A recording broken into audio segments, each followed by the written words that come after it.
It's true that as parents of children with special needs, we often feel like nothing is going right regarding their academic journey. This lack of proper learning seems to spill into all aspects of a child's life, from the seemingly endless meltdowns, continually waking up throughout the night, to the refusal to listen to even the smallest instructions. It gets completely overwhelming quickly. Naturally, we tend to blame our child's teacher for this downward spiral or self-esteem destruction because, well, after all, teachers are the ones we interact with, and in turn, they interact daily with our child. Now, of course, it's true that some teachers just aren't the right fit for the individual needs of our child. However, in my experience, that's rare, since special education teachers are specifically trained to understand the learning style of an individual child. Nope, the brunt of this issue isn't the teachers, but instead it's a school system that has long since abandoned its teachers and left them in the darkness, forcing them to utilize their own resources to ensure the light of success shines brightly for our children. A majority of parents I speak with never see what's really going on behind the curtain. So, today, we reveal the truth of why you should be sending your child's teacher an apple instead of a nasty gram. Let's get started with this episode of Special Education Decoded.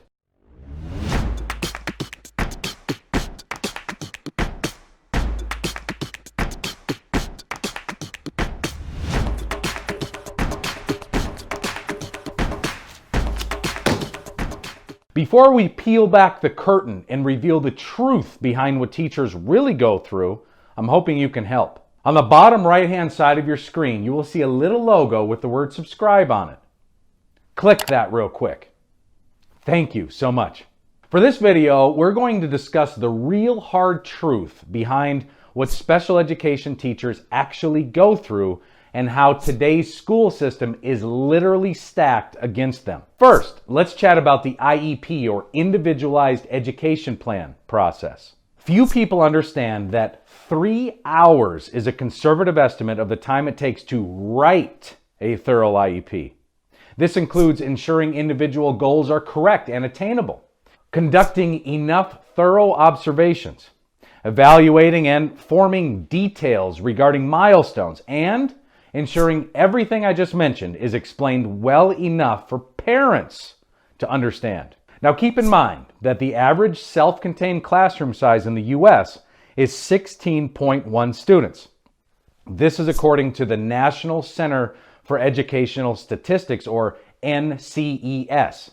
Added up, that's roughly 50 hours of just writing IEPs. Next, let's move on to teaching a classroom of children with special needs. Here's a fact. Many IEPs specifically require one-on-one teaching or special accommodations which are specific to individual children. This means that simply administering a test can involve multiple needs and approaches to the actual test. Now, classroom aides can help during this process, but aides who feel comfortable doing this are sometimes difficult to find. Then there's the curriculum a teacher uses. This came as a complete shock to me, but some schools don't even provide curriculum, period, let alone lessons that are molded to specific children's needs. This forces teachers to add to or mold what is provided. Then there's grading tests, schoolwork, homework, all of which can be different grade levels and in different forms specific to each child and their accommodations. Lastly, the vital part of special education teachers' job is effectively identifying an area of struggle for an individual child. Once identified, the teacher needs to formulate a strategy to help overcome that struggle. Then they need to continually follow up to make sure the foundation is set. And finally, the teacher needs to make sure they are communicating these specific needs to parents. This communication will allow them to work on it at home as well. Next, let's discuss a special education teacher's need to manage classroom aides. Throughout the country, many aides come into the role without experience. Training the new classroom aide falls directly on the teacher's shoulders in a lot of cases. On top of that, managing team members isn't easy. In some cases, it's more difficult than managing children. If aide's calling out sick, then the teacher needs to do their job for the day. In addition, aides often leave for better pay, or since many are aspiring teachers, they simply start as aides to get their foot in the door. Finally, many teachers prefer to interview their own aides, which, of course, takes time. Next, let's touch on something that far too often doesn't get accomplished: parent interaction. This area is often overlooked or put on the back burner. Many teachers are not proactive enough due to everything mentioned above. A lack of communication is the missing link for a lot of struggling children, simply because parents spend the most time with their child and can help continue education at home if given the information they need to do this. It's a fact that when a teacher and parent work together toward the same goal, results happen much faster. However, unless you, the parent, become the squeaky wheel, communication is easily overlooked. Lastly, teachers are forced to deal with red tape, and lots of it. Most school districts today seem to have one goal in mind: graduation. They accomplish this by simply pushing kids from grade level to grade level, even if they're failing. When it comes to ESY, or Extended School Year, which is a program designed to help children who tend to lose a lot of information over long school breaks, the child's teacher must prove a child qualifies. This approval process often requires tons more paperwork, and many children are denied even if the teacher says ESY is needed. Why? Far too often it seems to be because school systems' resources are mismanaged. So what are some potential solutions? First, it's ensuring the resources allotted to school districts are used more appropriately.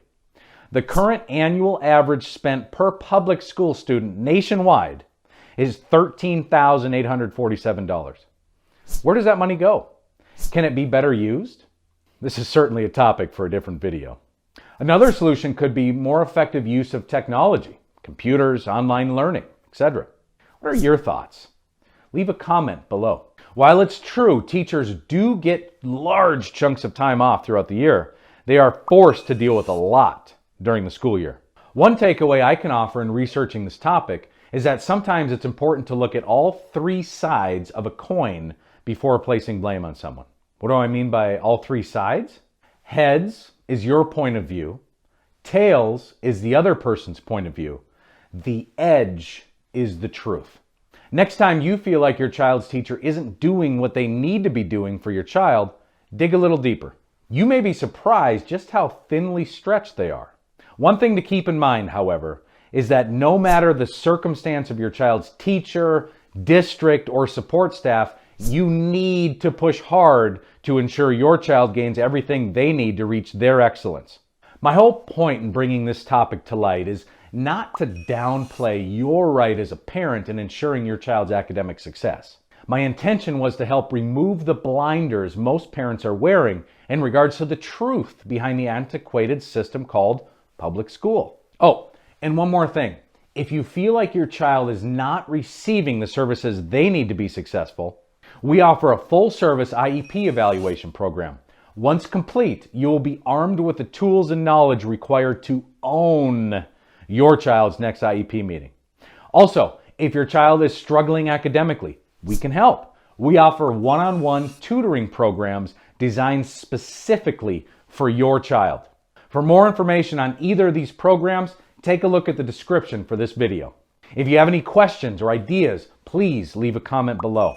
From all of us at SpecialEdResource.com, thank you for watching this episode of Special Education Decoded. We'll catch you in the next episode.